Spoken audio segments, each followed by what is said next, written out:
ole tuna thlan ka thleng ta a thlan mual hei atia ang hianin an ni chuan a thlu sung mai a karshet thiam thawanga hei a sira hi hela hian thlan lung ani ta lelam hian phum ani chuan helai a pawh ala kar hi a olmi a lo ta an phum na ani ta lelam an phuma kading lama mi pawh hi an thlan thaw ani ta hen i an du le thlan a ron siam ve le anga a ron la phun lo te ani hi hei thlan lung phun na tur ti hian a thena chuanin pa ngai deuh si heti te mai hianin an siama a phun san theina le phun san thelo na hi i a omani ti hian ngil takin fel fai deuhin an tia mun zol te ani awang hianin a bikin mun hi a rual rema wang hianin a rual rem wang te pawh ani thawanga man rua hian nei tha hrim ta khol ne nan laia nal faran mei hian an lai ta a lai tu hi a ran pan oma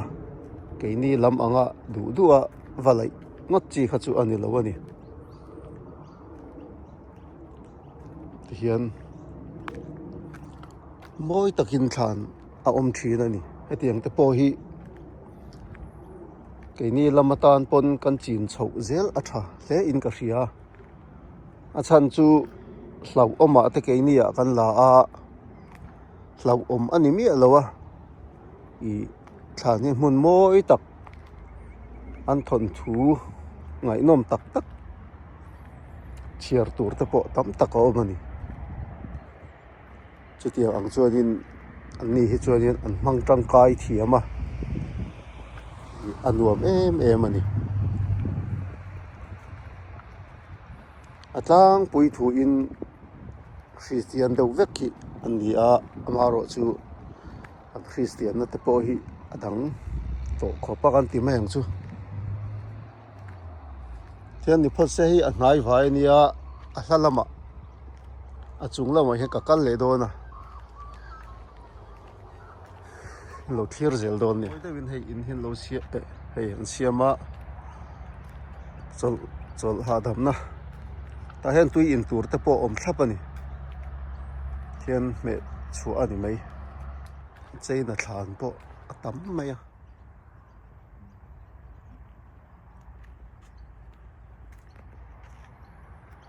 helama pawh ni nuk mai hei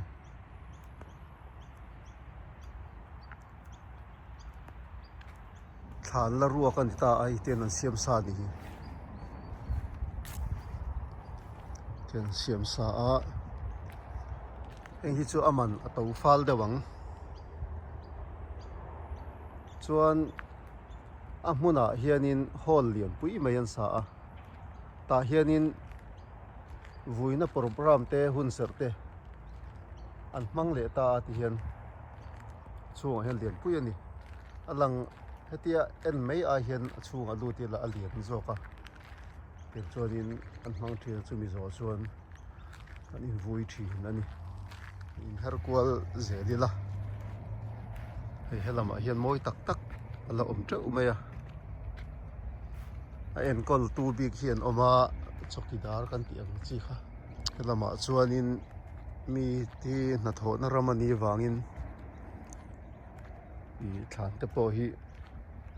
du tu in vati thei ngot ani lowa ti khan kan leya a to khop mai dollar sang sari atanga sing khat chuang te pawh ani thlan pakhat hi keini lama poisa thleng na ngai pawh chuan a tam tel khop mai anin thlan zong an laia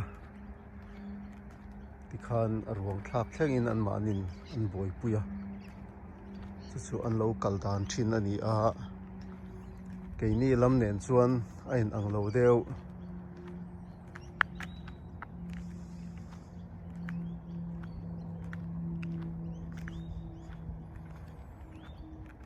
hei mi thi vel te pawh kan neih hian helamah chuan duh in kan in phum ngot thei lo a doctor ten an rem tih phot lo chuanin an rem tih mai piah lamah hemi thlan mual lam atanga thlan mual lam neih tu te hianin an rem tih na kha angai tlata chumi hunah an tron tia an tih hun kha kan nga mai angai a sang chuan thlak khat te kan hnih te kan ngak rei thei khop mai mi thila a dahna hmun an dah a kan hmu hlei thei lo a pui reng thina chiat tok te tana pawh phur rit chiat tawh rualin lawmna tur la a tam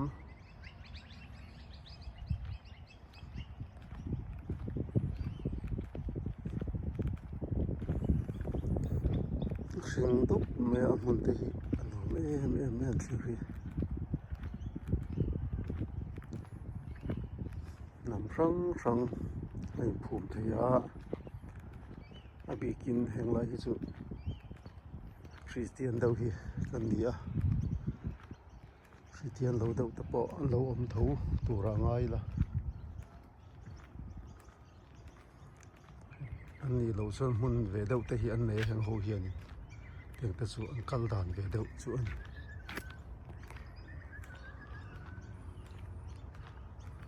hmun a mawi chi a hi tian karon hol kual ve mai ani e hlir tu ten hmuh nawm te pawh in lo tih ve takin sumzon nana kan hmang hran lo a kei ni chuan ti hian hmuh nawm kan tih ang chi te ti hian karon la kual vel mai ani tha taka siam pawh ani lo a he YouTube channel hi a en thei ngor chau ani maro chu thil thar ang deuh chi kei ni lama kan hmu zen lo te kan la hmu lo te ang kha ataka hmu theina kan ti mai ang chu ma tiang ang kha ani bere sum hmu nan te chuan hmang dawn la han uluk ve deuhila a thatan maro chu kei ni awmna atang chuan amil lo ani a edit nen a thasen nen a in mil mi alo a zahnih khat lek hmu kha a hau taksi he tiang ang han siam ram le an edit vel hi chuang chuan kan pei hi lo ani lama sawn lian pui mai thlan awma ka va thlir le ange hian cholna hi an siam duah zel kal dawn ta a hei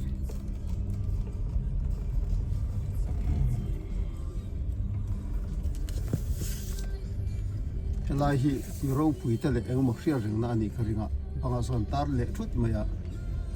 mawi le hle dawn ani changkang khop mai hei thleng ta a soi chu karon soi lo ka soi thiam lo zawk anga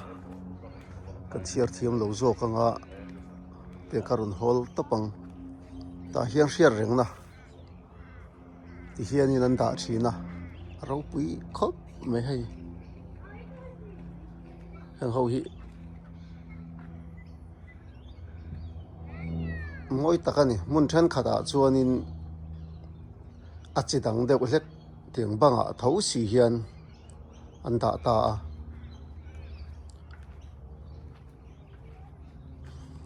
khei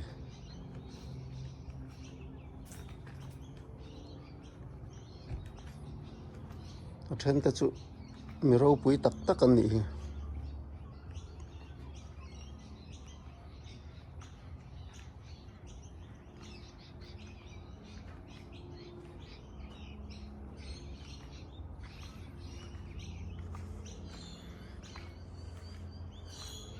tel zel a hin then phok mai a hemi a kar hi kan la photange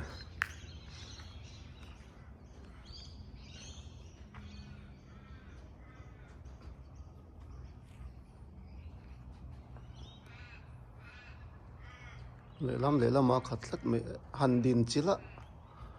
han chị đậu chỗ chắc ông về thế mấy video có lạc rồi hiện các chị không nhỉ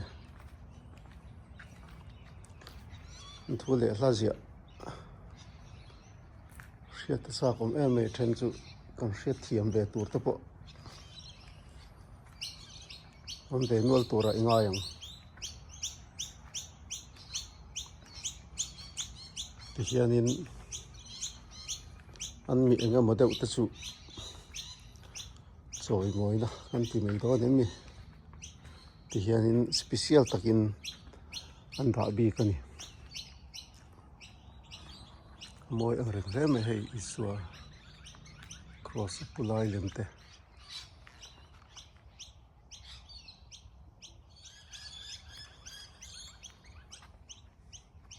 thì hiện nay ta em bị chung hay cái lụt đòn hay thằng liền pui pui mày ôm mà sẽ cái lụt mà in hay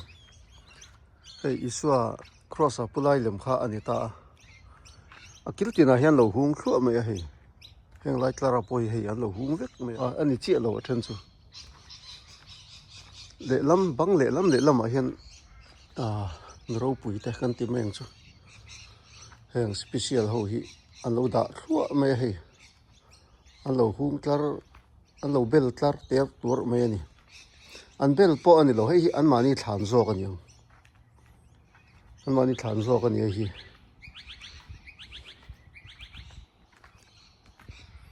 cái rau pui khóc mày hay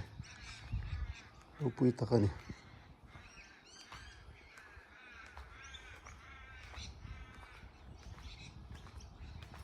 ôm khát vết cái này city lama sonin hetiang ang hian design dang dang si moi tak tak khi atap khopa cái ni lama te po hian ti ve te po hi achak omani thanmol hi len lu na na an hmanga henga chuan ipui ten an ena ti khan anuam em a mun hi nuam takin an siama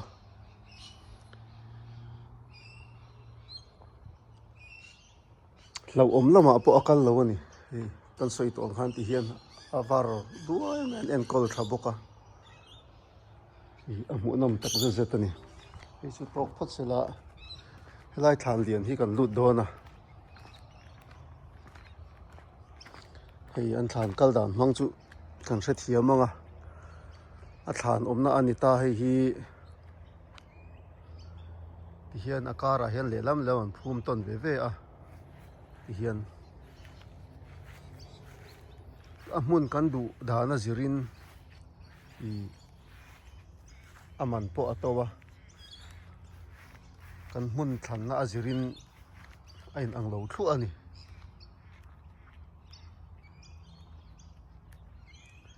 ho hi chu turu hlom khop men than hi moi takani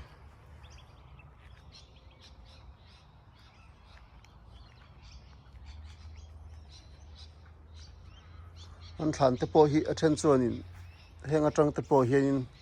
kan du dan zong ani chuanin than siam tur te pon alo copy thei nge in karinga moi khop me asial lom tak tak ani anh cái zong nge kal dan tur po ka hrelo kalet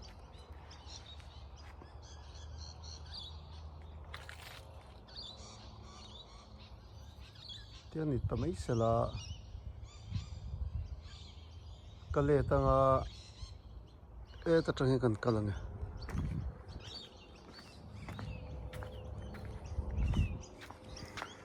lai boka hei inchi ni le chan ve inchi thum don don ni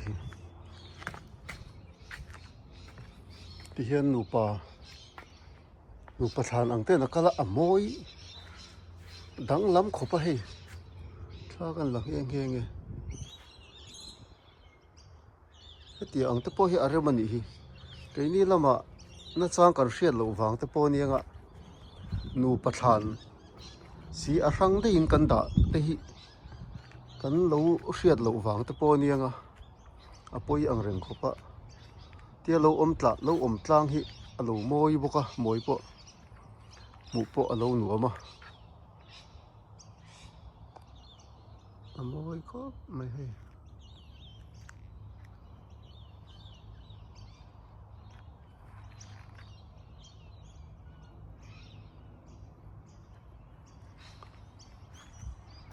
sir le laman kal leng azon hi an siam ve zela hei tian lai po ro pui khop mai ka lut don nge don lo nge ni lut lo meng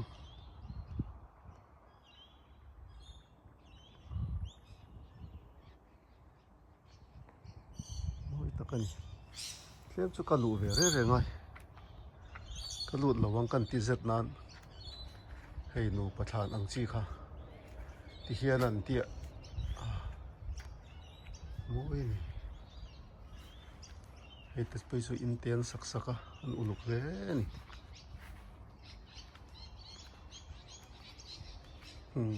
Bible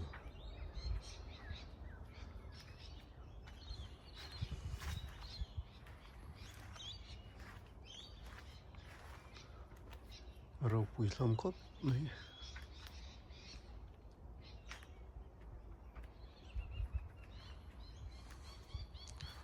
kal thui to lo mai ang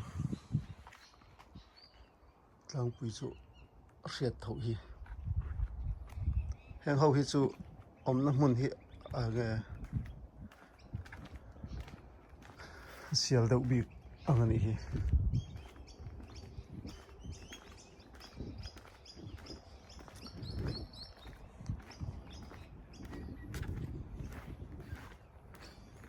hei aya so hi city lama son ala tam khopa khopui zo ka son tam takani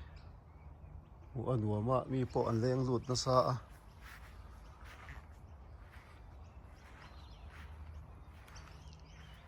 rem hriat na hi alo poimo em me rem kan hriat chuanin en kim hi lo fel faya pong ngai sam lutuk po hi afu lo na lai te po hi lo om ve thin ani pathan deuh vek mai ang highlight so hai de lam te po han thlir la mal te po hi po han trong kam la hi kan thiam si lawa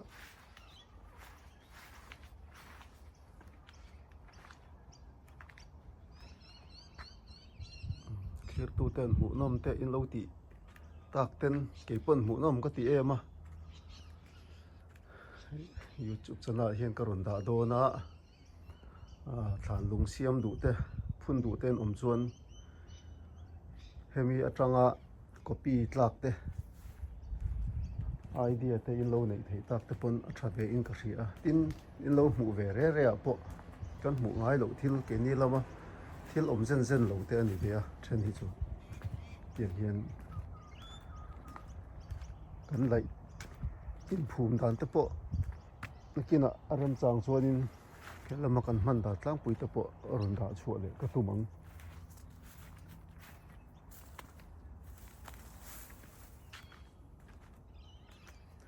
moi thei khop mai ka soi thiam lo ani ke chuan ti zong ka ni ro se hei tian kong hi fel fai takin an siama a thok tu te hianin a hrimin kang sil te po ni sela a thok tu en kol tu te hian fel fai takin dik takin thilan ti zela a dik na chuanin i an sum nei ang te pon an en kol tha a fel hlel te po lo omma se atam ve lo lem lo ani henga chuan teng chu ni wang chuanin a thok tu te hi an poimo em a thok tu te hian an tho that na chuan in kim hi alu lama tang pon han pek bel te han dai lo na han bel cha te po kha anuam em thina